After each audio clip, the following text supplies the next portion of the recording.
की बड़ी खबर के साथ एक बार फिर आपके सामने मौजूद है, जहां पर चलेंगे सबसे पहले और बड़ी अपडेट में आपको बताएंगे। मोदी के मंत्री ने संसद में कहा कि मोदी फ्री फंड में 80 करोड़ लोगों को खिला रहे हैं। अब मोदी के भाई ने ही मोदी सरकार की पोल खोल दी है। दोस्तों, दिल्ली के अंदर जोरदार धरना प्रदर्शन किया गया है। बताएंगे आपको मोदी के भाई ने अपने भाई के सरकार की धज्जियां उड़ा दी है। दोस्तों, इसी के साथ में ममता बनर्जी के मॉडल का जमकर गुणगान गाया गया है। बताएंगे आपको प्रहलाद मोदी ने आखिर ऐसा क्या कुछ कहा है जिसके बाद बीजेपी के नेता कोई बयान नहीं दे पा रहे। दोस्तों, इसके साथ में आपको बताएंगे ईडी ने जहां जहां छापेमारी की, कांग्रेस पार्टी कार्यकर्ता ने वहां जाकर ईडी को घेरा, बनाया भीड़ का दबाव। और इसी के साथ में आपको बताएंगे मोदी सरकार की महंगाई से त्रस्त बच्चे भी अब नरेंद्र मोदी को लेटर लिखकर महंगाई कंट्रोल करने की करने लगे अपील। और इसी के साथ में आपको बताएंगे राहुल गांधी बोले, कहा अहंकारी राजा चमकाता है छवि। वहीं देश में फिर से चालू होने वाला है बड़ा आंदोलन। दोस्तों, जंतर मंतर ऐतिहासिक स्थान से हजारों की संख्या में लोगों ने भरी हुंकार। वहीं आपको बताएंगे कर्नाटक के अंदर हुए फाजिल की हत्या मामले को लेकर बड़ा मोड़ सामने आए। दोस्तों, एक एक करके चलेंगे सभी बड़ी अपडेट की तरफ, लेकिन उससे पहले अगर आप भी मोदी के भाई प्रहलाद मोदी के द्वारा नरेंद्र मोदी सरकार की पोल खोलने का समर्थन करते हैं तो इस वीडियो को लाइक करके लाल बटन दबाकर चैनल को सब्सक्राइब करके घंटी को दबाकर कमेंट बॉक्स में अपनी राय जरूर लिखकर बताइएगा। दोस्तों, चलते हैं सबसे पहले और बड़ी खबर की तरफ, जहां पर भारतीय जनता पार्टी के नेता अपने काम कम गिनवाते हैं लेकिन नरेंद्र मोदी की तारीफ सबसे ज्यादा करते हैं। दोस्तों, और ऐसा ही तारीफ बीजेपी के सांसद ने सदन के अंदर करते हुए कुछ ऐसी बातें कह दी जिसके बाद गोदी मीडिया ने तो चुप्पी साधे रखी, लेकिन नरेंद्र मोदी के साथ बचपन बिताने वाले उनके भाई प्रहलाद मोदी ने पूरी तरीके से सरकार की कलाई खोल दी। दोस्तों, आपको बताते चले कि नरेंद्र मोदी के भाई प्रहलाद मोदी ने 9 सूत्रीय मांगों को लेकर जंतर मंतर पर धरना दिया है। बता दें कि Prahlad Modi all India fair price shop dealers federation के उपाध्यक्ष हैं और इस दौरान उन्होंने मोदी सरकार पर भी जमकर निशाना साधा। मोदी सरकार के खिलाफ जमकर जंतर मंतर से नारे लगाए हैं। आपको बता दें कि उन्होंने बुधवार यानी आज लोकसभा के स्पीकर ओम बिरला से मिलने का समय मांगा है और उनको ज्ञापन सौंपा जाएगा। पश्चिम बंगाल मॉडल लागू कराने की बातें नरेंद्र मोदी के भाई ने की है। दोस्तों, यानी जिस ममता बनर्जी को दिन रात बीजेपी के नेता कोसते नहीं थकते हैं, उस ममता बनर्जी की जमकर तारीफ नरेंद्र मोदी के भाई ने की है। दोस्तों, आपको बता दें कि फेयर प्राइस शॉप अगर चावल, गेहूं, चीनी के साथ खाने के तेल और दाल का भी नुकसान अगर होता है तो फेयर प्राइस शॉप को मुआवजा मिलना चाहिए। मांग है कि मुफ्त राशन वितरण के पश्चिम बंगाल राशन मॉडल को पूरे देश भर के अंदर लागू किया जाना चाहिए। इसके अलावा संगठन की मांग है कि जम्मू कश्मीर समेत सभी राज्यों का बकाया मार्जिन का भुगतान भी जल्द किया जाना चाहिए। कुल मिलाकर दोस्तों, ममता बनर्जी मॉडल की जमकर तारीफ करते हुए नरेंद्र मोदी के भाई के संगठन ने कहीं न कहीं भारतीय जनता पार्टी की मुश्किलें और बढ़ा दी है। जहां पर बीजेपी कुछ और दावे कर रही है लेकिन नरेंद्र मोदी के परिवार से आने वाला व्यक्ति ही इस तरीके से दोस्तों सरकार की पोल खोल रहा है। आप लोग इस पर क्या कुछ कहना चाहते हैं लिखकर जरूर बताएगा। और इसी के साथ में नेशनल हेराल्ड मामले में ईडी के द्वारा 12 स्थानों पर छापेमारी की गई है। दोस्तों, और इस दौरान कांग्रेस पार्टी कार्यकर्ताओं ने 12 के 12 स्थान पर प्रचंड विरोध करते हुए जहां पर ईडी की कार्रवाई चल रही थी उसके बाहर जाकर जोरदार विरोध किया है और जमकर दबाव बनाने की कोशिश की गई है। दोस्तों, कांग्रेस पार्टी प्रवक्ता सुप्रिया सीनेट ने कहा कि ईडी ने सोनिया गांधी से 3 दिन पूछताछ की, राहुल गांधी से 5 दिन और 50 घंटे पूछताछ की गई। अब या तो ईडी बिल्कुल नकारा हो चुकी है या भाजपा का इलेक्शन डिपार्टमेंट बन चुका है। उन्होंने कहा कि इस देश में असल मुद्दे बेरोजगारी और महंगाई है। आप कितने ही छापे मारे, हम सड़क से संसद तक इन मुद्दों को लेकर आंदोलन करते रहेंगे। दोस्तों, एक और बड़ी खबर की माने तो कर्नाटक के अंदर भारतीय जनता पार्टी के नेता प्रवीण नेतारू की हत्या के बाद दक्षिण कन्नड़ इलाके के अंदर ही एक मुस्लिम शख्स फाजिल की हत्या कर दी गई थी। दोस्तों, और फाजिल की हत्या के मामले को लेकर तरह तरह की थ्योरियां दी जा रही है। ओप इंडिया की तरफ से दिए गए रिपोर्ट में कहा गया कि सेक्शन 144 लागू कर दी गई है और मर्डर के पीछे शिया सुन्नी विवाद को बताया गया। दोस्तों, लेकिन इस मामले को लेकर एक और रियलिटी सामने आई है जहां पर अनुषा रवि सूद ने जानकारी देते हुए बताया है कि मैंगलोर की पुलिस ने अब तक 6 लोगों को इस मामले में गिरफ्तार किया है। फाजिल की हत्या 2 दिन के बाद यानी भारतीय जनता पार्टी के कार्यकर्ता प्रवीण नेतारू के 2 दिन के बाद में हत्या की गई थी। दोस्तों, और इस मामले में जिन लोगों को गिरफ्तार किया गया है उनका नाम है सुहास मोहन गिरिधर, अभिषेक श्रीनिवास और दीक्षित। इन सभी लोगों को गिरफ्तार किया गया है। अनुषा रवि सूद की तरफ से ये जानकारी दी गई है। यानी प्रोपोगेंडा और फैक्ट के बीच में ये अंतर है कि कैसे मामले को तोड़ मरोड़ कर पेश करने की कोशिश की गई और सिया सुन्नी एंगल बनाने की कोशिश की गई। लेकिन जब गिरफ्तारी हुई है तो उसके बाद अब किस संगठन से जुड़े हुए ये सारे हत्यारे हैं इसको लेकर खुलासा होगा। दोस्तों, और जल्दी सारी अपडेट आप तक पहुंचाते रहेंगे। और एक और बड़ी अपडेट की माने तो अपने हकों की लड़ाई के लिए जंतर मंतर पर जुटे देश भर के मनरेगा मजदूर मोदी सरकार पर लगाया फंड रोकने का आरोप, भुगतान में देरी का भी आरोप लगाया गया है। हाल ही के अंदर संसद में सरकार ने खुद माना कि मनरेगा के तहत विभिन्न राज्यों के करीब 7,257 करोड़ के फंड का भुगतान नहीं हुआ है। राज्यसभा में सीपीएम के सांसद विनय विश्रम के सवाल के जवाब में सरकार ने कहा कि 2,537 करोड़ की श्रम सामग्री भी राज्य सरकार को नहीं दी गई है। और कुल मिलाकर मोदी सरकार के खिलाफ विरोध करने के लिए बड़ी संख्या में मनरेगा मजदूर दोस्तों दिल्ली पहुंचे हैं और कहीं न कहीं इनकी आवाज सरकार के कान तक पहुंचनी चाहिए, क्योंकि इनके पास मनरेगा स्कीम के तहत मजदूरी करके जीवन चलाने का एकमात्र तरीका रहता है और उसमें भी दोस्तों डिले किया जाता है पेमेंट में। तो ये कारण बन जाता है इनकी गरीबी का और इसीलिए विरोध करने के लिए दिल्ली में पहुंचे हैं। हैं। देखते हैं किसी गोदी मीडिया के कान पर जू रेंगती है कि नहीं रेंगती। दोस्तों एक और बड़ी अपडेट की माने तो अहंकारी राजा की छवि चमकाने में अरबों रुपए फूंक रही है सरकारें। आवाज दबाने के खिलाफ लड़ाई लड़ते रहेंगे। कांग्रेस पार्टी के नेता राहुल गांधी ने पोस्ट करते हुए केंद्र की नरेंद्र मोदी सरकार पर निशाना साधा। उन्होंने कहा कि खुद को अकेला मत समझना, कांग्रेस आपकी आवाज है और आप कांग्रेस की ताकत है। तानाशाह के हर फरमान से जनता की आवाज दबाने की हर कोशिश से हमें लड़ना है। आपके लिए मैं कांग्रेस पार्टी लड़ाई लड़ रहे हैं और आगे भी लड़ते रहेंगे। आज देश के किन मुद्दों पर विचार विमर्श होना चाहिए ये आप अच्छे से जानते हैं, क्योंकि सरकार की हर गलत नीति का असर सीधे आपके जीवन पर पड़ता है। राहुल गांधी ने केंद्र सरकार पर विपक्ष की आवाज दबाने का भी आरोप लगाया है और इसी के साथ में दोस्तों कई और बातें उन्होंने कही है। एक और बड़ी अपडेट की माने तो मंकी पॉक्स मामले को लेकर स्वास्थ्य मंत्री ने बयान देते हुए कहा कि मैं जानता हूं कि संसद में सांसदों की चिंताएं हैं, लेकिन मंकी पॉक्स कोई नई बीमारी नहीं है। कहीं न कहीं एक तरीके से मामले को टालने जैसी स्थिति में दोस्तों मंत्री जी दिखाई पड़ रहे हैं। उनको सबक लेना चाहिए और इससे पहले वाले मंत्री यानी हर्षवर्धन के बयान को याद करना चाहिए, जो राहुल गांधी के बार बार चेतावनी के बावजूद ये कह रहे थे कि कोरोना कोई बड़ी चीज नहीं है, ये भारत में नहीं आएगा। और दोस्तों ऐसी बातें कर रहे थे, लेकिन बाद में आप लोगों ने देखा कि किस तरीके का तांडव दूसरे कोरोना लहर के दौरान हुआ और यहाँ तक कि देश की अर्थव्यवस्था पूरी तरीके से चौपट होने को है। लेकिन स्वास्थ्य मंत्री तब समस्या मानने को तैयार नहीं थे और कहीं न कहीं उसी मानसिकता में अभी के स्वास्थ्य मंत्री भी दिखाई दे रहे हैं। मनसुख भाई मांडविया को लेकर आपकी क्या कुछ राय है दोस्तों? उनके बयान को लेकर लिखकर जरूर बताएगा। एक और बड़ी अपडेट की माने तो यहाँ तक कि बच्चे छोटे छोटे परेशान हो गए नरेंद्र मोदी शासनकाल में बढ़ती महंगाई के कारण। उन्होंने नरेंद्र मोदी को लेटर लिखकर दोस्तों मामले पर शिकायत की है। महंगाई के खिलाफ सरकार विपक्ष के निशाने पर है। संसद में भी महंगाई पर चर्चा हो रही है। सत्ता पक्ष के लोगों का कहना है कि महंगाई उतनी ज्यादा नहीं है जितना विपक्ष हंगामा कर रही है। इसी बीच एक बच्ची का सोशल मीडिया पर लेटर वायरल हो रहा है, जिसमें वह महंगाई से परेशान होकर नरेंद्र मोदी को पत्र लिख रही है। अखिलेश यादव ने इस पर तंज कसा है दोस्तों। उत्तर प्रदेश के कन्नौज की रहने वाली बच्ची कृति दुबे कक्षा 1 की छात्रा है। उसने एक लेटर लिखा है दोस्तों और कहा कि मोदी जी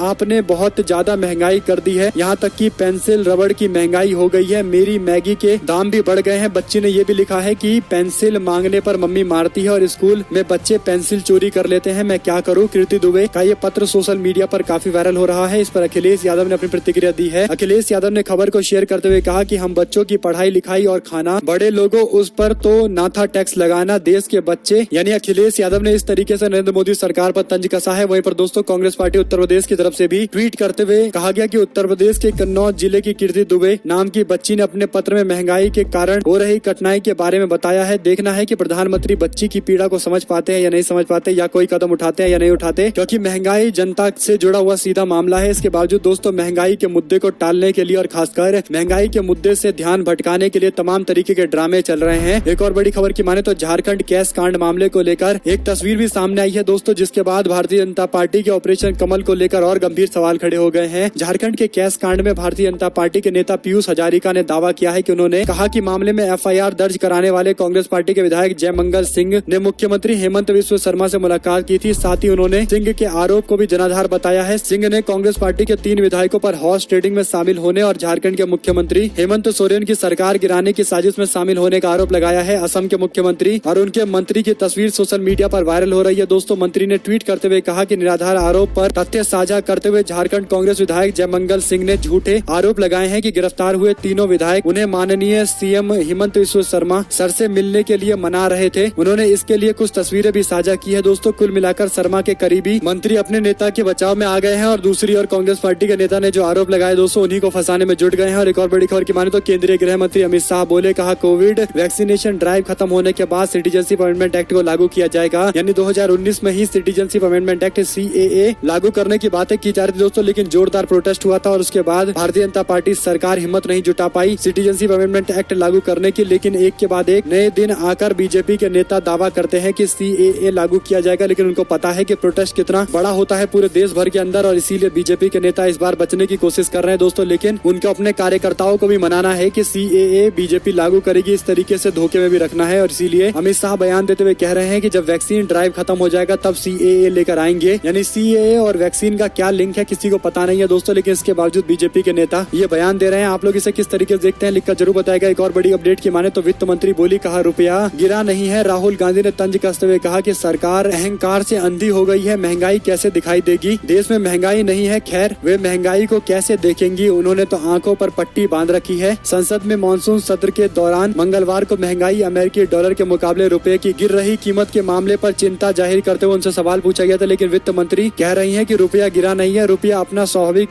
मार्ग ढूंढ रहा है। उधर राहुल गांधी ने केंद्रीय मंत्री के बयान पर तंज कसा है। सरकार को अहंकार में डूबी हुई सरकार करार देते हुए कहा कि अहंकार में डूबी हुई है सरकार, इसीलिए उनको दिखाई नहीं पड़ रहा है। एक और बड़ी खबर की माने तो मनी लॉन्ड्रिंग केस मामले में ईडी ने नेशनल हेराल्ड अखबार के दफ्तर समेत 10 जगह पर मारा छापा। हाल ही में सोनिया गांधी से भी पूछताछ की गई थी दोस्तों। एक और बड़ी खबर की माने तो झारखंड के अंदर सियासी भूचाल के बीच में कांग्रेस पार्टी के एमएलए इरफान के पिता फुरकान का गुस्सा फूटा। कहा पहले से ही थी बेटे को फंसाने की तैयारी। झारखंड में इन दिनों सियासी बवाल मचा हुआ है। कांग्रेस पार्टी के 3 विधायक भारी केस के साथ बंगाल में गिरफ्तार किए गए हैं। अब कांग्रेस पार्टी के विधायक इरफान अंसारी के पिता फुरकान अंसारी का गुस्सा फूटा है। उन्होंने कहा कि उनके बेटे को फंसाने के लिए कई दिनों से कोशिश की जा रही थी और अब फंसाने के लिए ही ये सब कुछ किया गया है। वहीं पर दोस्तों गुजरात चुनाव को लेकर आम आदमी पार्टी सबसे ज्यादा एक्टिव पार्टी है। आम आदमी पार्टी ने अपने 10 उम्मीदवारों की लिस्ट जारी कर दी है। उम्मीदवारों में पार्टी के संगठन में अहम जिम्मेदारी निभा रहे नेताओं को चुनाव लड़ने का मौका दिया गया है। दरअसल दोस्तों जिनके नाम घोषित किए गए हैं उनमें से कई सारे ऐसे हैं जो इससे पहले किसी और पार्टी में चुनाव लड़ चुके हैं और कुछ ऐसे नेता हैं जो फ्रेश चेहरे के तौर पर काम कर रहे हैं। दरअसल उम्मीदवारों की लिस्ट में जो बड़े नेता हैं उसमें भीमा भाई चौधरी को देवदर से उम्मीदवार बनाया गया है, जगमाल वाला को सोमनाथ से और अर्जुन राठवा को छोटा उदयपुर से टिकट दिया गया है। राजकोट दक्षिण से शिवलाल बरसिया, राजकोट के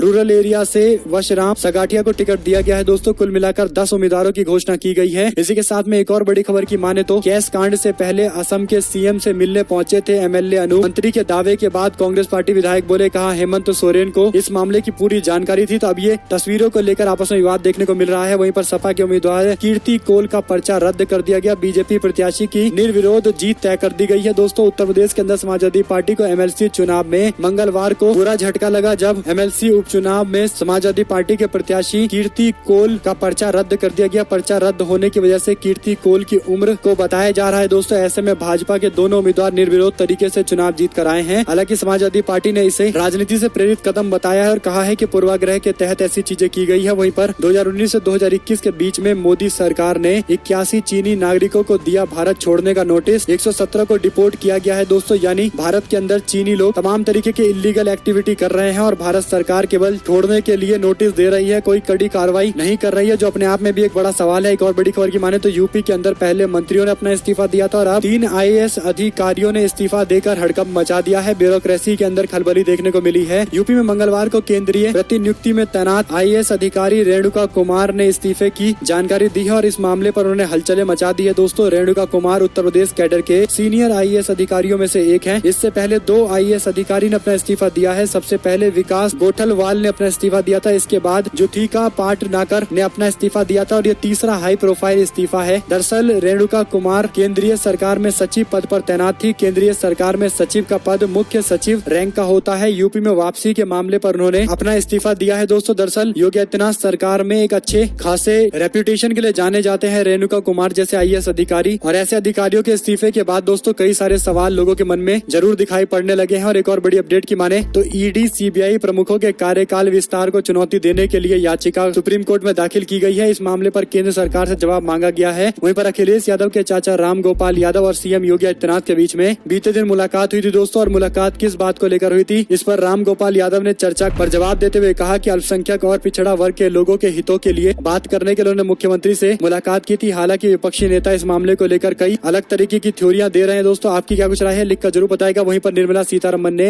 एक ऐसा बयान दे दिया है जो फिर से एक विवादित बयान कहा जा सकता है, क्योंकि निर्मला सीतारमन ने कहा कि किसी धर्म के अंतिम संस्कार पर कोई जीएसटी नहीं लगाई गई है। लोगों को इस मामले पर मोदी जी का धन्यवाद करना चाहिए। यानी आप समझ सकते हैं कि सरकार अंतिम संस्कार में इस्तेमाल होने वाली चीजों पर जीएसटी नहीं लगाकर उपकार करने की बातें कह रही है। और जिस लहजे में वित्त मंत्री ने बयान दिया है दोस्तों, कहीं न कहीं इसकी आलोचना जरूर होनी चाहिए। और लोगों के मन में सवाल ये जरूर खड़ा होता है कि नरेंद्र मोदी या भाजपा सरकार जनता को क्या दोयम दर्जा का समझती है कि जीएसटी नहीं लागू किया तो नरेंद्र मोदी का धन्यवाद कर देना चाहिए। कम से कम इतनी तो सेंसिटिव सरकार होनी चाहिए कि किसी भी धर्म के अंतिम संस्कार की चीजों पर जीएसटी ना लगे। और सरकार ने अगर नहीं लगाया है तो इसके लिए पीठ थपथपाने की क्या बात है, ये अपने आप में ही एक बड़ा सवाल है दोस्तों। एक और बड़ी अपडेट की माने तो महंगाई में भारत 12वें प्रमुख देशों में शामिल हो गया है दोस्तों। कांग्रेस पार्टी के नेता बोले, कहा विश्व गुरु का डंका बज रहा है। यूजर्स ने इस मामले पर अपनी तरीके से ट्वीट किया है। एक और बड़ी खबर की माने तो बीजेपी पदाधिकारी क्रेडिट छीनकर अपना योगदान दिखा रहे हैं। सुब्रमण्यम स्वामी की तरफ से ये बयान आया है। बीजेपी के पूर्व सांसद सुब्रमण्यम स्वामी ने मोदी सरकार के खिलाफ खासे तल्ख रहते हैं दोस्तों। ऐसे में बीजेपी से भी उनका 36 का आंकड़ा रहता है। पूर्व केंद्रीय मंत्री ने इस बार अपनी ही पार्टी के नेताओं पर तीखा हमला बोला है। उन्होंने कहा कि बगैर कुछ किए धरे बीजेपी के नेता श्रेय लेने की कोशिश करते रहते हैं। स्वामी ने कहा कि बीजेपी के पदाधिकारी पार्टी के मैनिफेस्टो को लागू करने की दिशा में कोई कदम नहीं उठा रहे। हाँ, ये जरूरी है कि वो दूसरे के लिए किए गए कामों को अपना बताकर क्रेडिट लेने की कोशिश जरूर करते हैं। उनका कहना है कि बात चाहे गांधी परिवार से जुड़े नेशनल हेराल्ड केस का हो, राम मंदिर का मामला हो या फिर राम सेतु का मामला हो, इन सभी मामले पर बीजेपी के नेता खुद श्रेय लेने पहुंच गए हैं। और एक और बड़ी खबर की माने तो अमेरिका और चीन के बीच में तलवारें खिंचती नजर आ रही है। दोस्तों, अमेरिका ताइवान पर चाइना के क्लेम को डिस्प्यूट कर रहा है और इसीलिए अमेरिका ने अपने यूएस हाउस की स्पीकर नैन्सी पेलोसी को ताइवान भेजा है। और ताइवान में उनके प्लेन के लैंडिंग होने से पहले चाइना ने धमकी भरे लहजे में कह दिया कि इसका काफी खामियाजा भुगतने को तैयार रहे अमेरिका। जगह जगह स्ट्राइक्स भी किए जा सकते हैं दोस्तों। और इसी के साथ में ये भी खबर है कि कई जगह सिविल सायरन बजाए जा रहे हैं, लोगों को अलर्ट रहने के लिए कहा जा रहा है। मिलाकर तीसरा वर्ल्ड वॉर छिड़ने की भी क्या तैयारी है। एक तरीके से दोस्तों लोगों के मन में शक भी है, क्योंकि पहले ही यूक्रेन में युद्ध चल रहा है और उसके बाद अब चाइना और अमेरिका एक दूसरे के आमने सामने आकर खड़े हो गए हैं। और एक और बड़ी अपडेट की माने तो 2016 के बाद से 2000 रुपए के नकली नोटों की संख्या में 107 गुना की वृद्धि हुई है। केंद्र सरकार ने यह दावा किया है। लोकसभा में दिए गए एक लिखित जवाब में केंद्रीय वित्त राज्य मंत्री ने बताया कि वर्ष 2016 में 2000 रुपए के नकली नोट जब्त किए गए थे। उनकी संख्या थी 2272, लेकिन 2020 में यह आंकड़ा बढ़कर 2,44,834 नकली नोट जब्त किए गए हैं। दोस्तों, तो आप समझ सकते हैं कि कितनी भारी मात्रा में नकली नोट एक बार फिर से देश में बनने लगे हैं। तो लोगों के मन में सवाल ये खड़ा हुआ है कि आखिर इकोनॉमी की भट्टी बिठाने की क्या जरूरत थी नोटबंदी करके। लेकिन नरेंद्र मोदी ने पॉपुलर डिसीजन के तौर पर इसको लिया और बाद में जनता के सामने आकर कह दिया कि इरादे गलत निकले तो मुझे कहीं भी चौराहे पर बुलाकर फांसी दे देना, वो कर देना, ये कर देना, और जैसे तैसे जनता को गुमराह कर दिया गया दोस्तों। लेकिन अब जो खबरें सामने आ रही है, अब जो खुलासे हो रहे हैं, कहीं न कहीं लोगों को भी एक मैसेज है कि नरेंद्र मोदी शासनकाल के दौरान जिस तरीके से नोटबंदी जैसे फैसले लिए गए हैं उससे केवल और केवल इकोनॉमी बर्बाद हुई है। और अभी की स्थिति ऐसी है कि काला धन हटाने की तो दूर की बात दोस्तों, यहाँ तक कि अब फर्जी नोट भी मिलने लगे हैं और देश में बड़ी मात्रा में मिल रहे हैं। इसी के साथ में आरजेडी के सांसद बोले, कहा हम सिर्फ मजदूर देते रहे और आप हमको जनसाधारण ट्रेन देते रहिए। बिहार की पीड़ा बयां करते हुए मनोज झा ने महंगाई पर भी सवाल उठाते हुए सरकार को घेरा है। इसी के साथ में हुआ मुद्रा का भाजपा पर पलटवार, कहा झोले वाला फकीर तो 2019 से संसद में है। उन्होंने लिखा कि झोला लेकर आए थे, झोला लेकर जाएंगे। वहीं दोस्तों पूरी दुनिया में हलचलें मची हुई है। धमकी के बावजूद ताइवान पहुंची यूएस की स्पीकर मंडरा रहे हैं चीनी फाइटर जेट और कई जगह हमले की धमकियां दी जा रही है। आप लोग को क्या कुछ लगता है, चाइना जो ये धमकियां दे रहा है अमेरिका को, ये कितना आगे जाएगा या केवल दोस्तों एक तरीके की गीदड़ भभकी है? आपको जो कुछ भी लगता है लिखकर जरूर बताएगा। एक और बड़ी अपडेट की माने तो ममता बनर्जी के मंत्रिमंडल फेरबदल के साथ सीएम ममता बनर्जी का दिल्ली दौरा, प्रधानमंत्री और राष्ट्रपति से करेंगी मुलाकात। और एक और बड़ी अपडेट ये सामने आ रही है कि 100 गज का प्लॉट, फ्री बिजली और 6000 की पेंशन। हरियाणा में कांग्रेस पार्टी सरकार बनने के बाद जनता से ये वादे किए जा रहे हैं। हरियाणा कांग्रेस ने सोमवार को चिंतन शिविर में कहा कि पार्टी अगर चुनाव जीतती है तो 2024 के बाद विधानसभा चुनाव जीतने के बाद राज्य के अंदर अपनी स्कीमें लागू की जाएगी। दोस्तों, दरअसल पूर्व मुख्यमंत्री भूपेंद्र सिंह हुड्डा पार्टी कार्यकर्ताओं को संबोधित करते नजर आ रहे हैं। दरअसल नगर निकाय के चुनाव होने वाले दोस्तों, और इसी की तैयारी में उन्होंने पार्टी कैडर्स को एक्टिव करने के लिए ये वादे कर दिए हैं। रुक करते हैं एक और बड़ी अपडेट का, जहां पर हरियाणा के अंदर विधानसभा सत्र के शुरू होते ही कई सारे मुद्दे पर सरकार को घेरा जाएगा। 5 अगस्त को महंगाई के खिलाफ पूरे प्रदेश भर के अंदर जोरदार प्रदर्शन किया जाएगा, इसकी अपडेट भी दी गई है। वहीं पर भाजपा में शामिल होंगे हरियाणा कांग्रेस के नेता कुलदीप बिश्नोई। इसको लेकर लगभग जानकारी सामने आ रही है कि एक औपचारिक ऐलान ही बाकी रह गया है। कांग्रेस पार्टी के पूर्व नेता बिश्नोई को कांग्रेस पार्टी से दूर भाजपा में जाने की अब जल्दी होने लगी है। दोस्तों, जल्दी आप देखेंगे कि बिश्नोई भारतीय जनता पार्टी में शामिल होंगे, क्योंकि बड़े बड़े नेताओं से उनकी मुलाकात चल रही है। वहीं पर क्या सिद्धरमैया और शिव कुमार का झगड़ा राहुल गांधी ठीक करा पाएंगे? कर्नाटका में राहुल गांधी के दौरे को लेकर ये सवाल खड़े हुए थे। राहुल गांधी ने पार्टी कैडर्स को, पार्टी कार्यकर्ता नेता सभी को, प्रदेश की इकाई के अध्यक्ष डीके शिव कुमार के समर्थकों और सिद्धरमैया के समर्थकों से एक साथ मिलकर सरकार बनाने के लिए लड़ने के लिए कहा है। आपको बता दें कि एमएलए जमीर अहमद खान ने कहा कि राज्य के अंदर लोग सिद्धरमैया को मुख्यमंत्री बनाना चाहते हैं। इसके बाद शिव कुमार ने कहा था कि मैं सिर्फ उन्हीं की बात करूंगा जो मेरे स्तर के हैं। सभी को अपना मुंह बंद रखना चाहिए और पार्टी को सत्ता में लाने के लिए कार्य करने चाहिए। मुख्यमंत्री कौन बनेगा ये जनता तय करेगी, पार्टी के हाईकमान को तय करने देना चाहिए, ना कि कोई भी नेता आकर बयानबाजी दे दे। और एक और बड़ी खबर की माने तो अंबानी अडानी को बुलाकर एमओयू करते हैं गहलोत। राहुल गांधी के भाषण पर जवाब देते हुए निर्मला सीतारमन ने ये बातें कही है। दोस्तों, बता दें आपको कि निर्मला सीतारमन राहुल गांधी के अडानी अंबानी पर उठाए जा रहे सवाल पर ये बयान दे रही थी। हालांकि सवाल ये खड़ा होता है कि अडानी और अंबानी के नाम पर बीजेपी के लोग इतना एग्रेसिव क्यों हो जाते हैं? दोस्तों, इसके पीछे क्या कारण आप लोग समझते हैं, लिखकर जरूर बताएगा। हमारे साथ लगातार जुड़े रहने के लिए सभी दोस्तों, भाइयों, बहनों, मित्रों का बहुत बहुत धन्यवाद। आप लोग देख रहे थे आपका अपना चैनल जय हिंद, जय भारत, वंदे मातरम।